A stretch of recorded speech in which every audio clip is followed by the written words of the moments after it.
So as of last week, Dallas Buyers Club finally came out in the Philippines and became the last movie among the Best Picture nominees to be screened here, except for Philomena.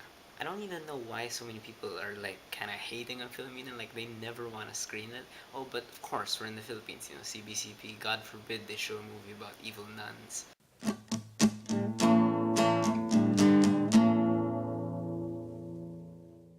Dallas Buyers Club is directed by Jean-Marc Vallée, written by Craig Barton and Melissa Wallach, and stars Matthew McConaughey, Jared Leto, and Jennifer Garner.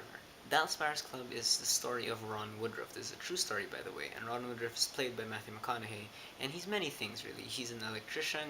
He's a guy who thinks he's a real gung ho cowboy, and he's also a huge bigot. Like he just hates homosexuals. He is like the textbook racist kind of.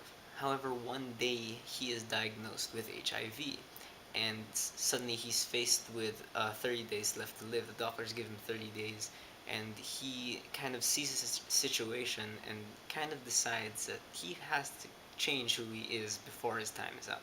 Dallas Buyers Club is kind of an inspirational independent movie, not just because its subject matter is inspirational, but also because it was filmed in like $5 million. It got back like $55 million, something like that, and got tons of nominations also, and ended up winning quite a lot of them. It really does show kind of like the power of indie cinema. It proves that you don't need a huge budget to make a successful film.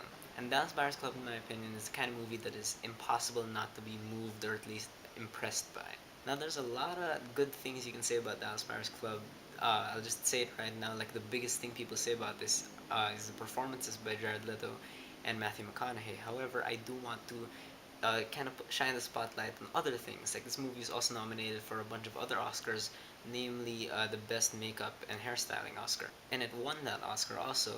And lots of people might think that the greatness of the performances given by Leto and McConaughey were because of just their physical transformation, but you do have to recognize how important makeup is. Also, the makeup here in this movie gives these characters, these actors, a vessel from which to act. I mean, without the makeup, it might not be as believable, and it just you really needed this movie to be real and raw, and that's one thing I love about this movie is that the look in itself is very raw and it's very intimate. It's very dirty almost at least. It's not too much to the point that it's unwatchable, but like the amount of dirt in the look of this movie really does support just like the tone of this movie. Like it's not that filthy and that depressing, but it is a very serious subject matter, but there is, light behind it. One thing I also really liked about this movie was that there's practically no score.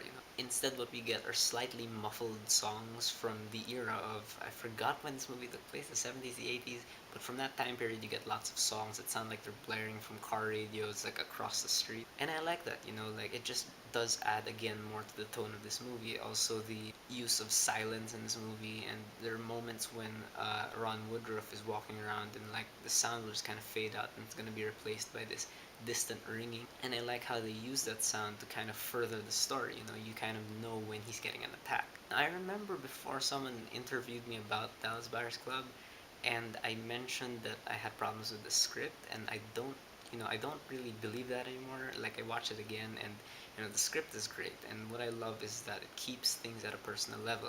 Again, this is a very politically charged movie. There's lots of debate here going on about should the FDA allow people to use drugs even if they're unapproved, even if they've been proven to work in other countries, and that definitely is a big part of the movie. However, it never becomes the main focus. You never get the idea that Ron Woodruff is first a political activist. No, he's just this guy who's trying to live. It is really a character study about Ron Woodruff. It's not really about the political problem behind it. It's about this guy changing his life and changing the lives of those around him. And I'm a fan of character studies that are about flawed human beings. And Ron Woodruff is definitely a flawed human being that, when he changes his life, kind of, it never seems like he becomes a goody two shoes. Like he's still completely imperfect. But now we get to the meat and potatoes of this movie. That is the acting. First of all, I just want to go up the ladder here. Jennifer Gardner in this movie, she's fine. It's just that she's up against Jared Leto and McConaughey. She has to share screen time with these two Oscar-winning actors, and she's fine for her role. It's just that her role doesn't really give her that much to do, and she plays it fine. Jared Leto is seriously impressive in this movie. If they had never said he was if they never mentioned his name in the trailers or the poster or anything, I would not have known that was Jared Leto. Like, he just completely transforms himself. But again, it's not just about the transformation. The that's not how you judge how good an actor is.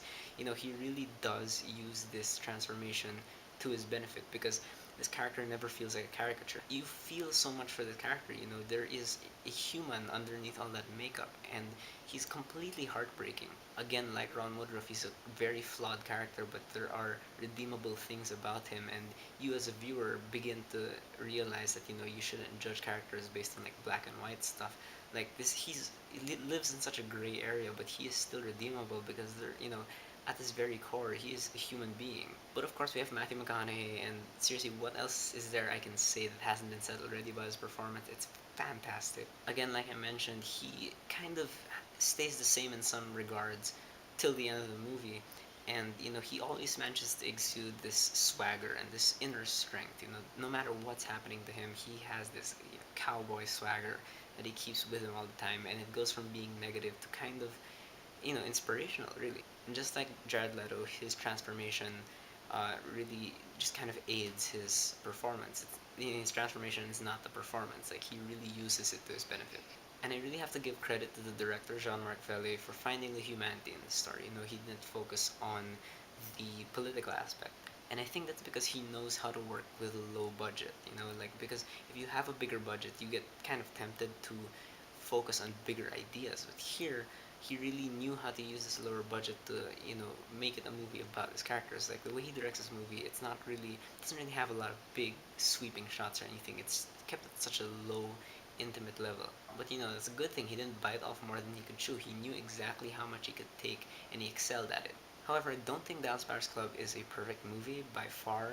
There are a couple of things that I found wrong with it, at least in my opinion, and they bothered me throughout the entire movie. First of all, there's the use of time jumps, because it goes from day 1, day 2, day 30, stuff like that.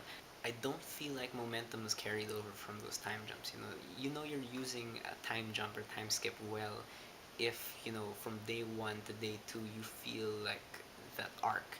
And some of the scenes here do have that continuing arc, but there are other scenes where it just feels like tension is resolved too quickly in one day, and suddenly the next day starts in something completely different. I don't know, like, just for me, just a tiny little thing I had a problem with, but it persisted throughout the movie. And there were some moments that I thought they could have dwelled on a bit more, like big character moments, like really emotional stuff that I thought was just really just glazed over. I think they tried to make this too much a story about Ron Woodruff, that when they tried to develop Rayon's character more, and they reach a certain level with Rayon's character, and then just kind of didn't fulfill it. I thought, like, I don't know, like, didn't think it was handled as well. However, in the end, I still think Dallas Buyers Club is a great movie. I have no idea if old McConaughey fans will enjoy this. Like, the fans of How to Lose a Guy in 10 Days and Ghost of Girlfriend's Past was he in that? But yeah, those kinds of movies, like, this is completely different. But for the rest of us, we can enjoy Matthew McConaughey, who has completely turned his career around. He's very inspirational, and you can be sure that he'll be around for a long, long time. He's going to be an Oscar contender for years to come, and I look forward to that. So that's my review of Dallas Buyers Club. Have you guys seen it? If you have, what did you love about it? What did you hate about it? Whatever you thought, whether you agree with me or not, please leave me a comment, and let's have a conversation.